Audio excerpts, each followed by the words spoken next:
আমি রমজান মাসে রোজা ছিলাম সারাদিন, কোরআন শরীফ আমার সামনে, সত্যি আমি মাথায় নিয়ে বলতে পারি। রিমান্ডে আমি গোপন কথা ওদের শুনেছি।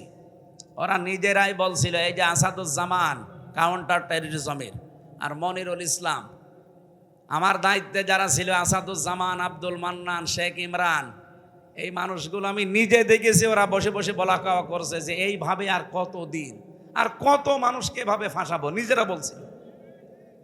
ওরা মনে করছে যে আমারে নিয়ে আসেনি, অথচ আমার চোখ বেঁধে, হাত পেছনে বেঁধে, আমার মাথায় দড়ি দিয়েছে, এক ঘরের ভেতরে রেখেছে, ওদের মনে নেই। ওরা বসে বসে পাশের রুমে এই গল্প করছে।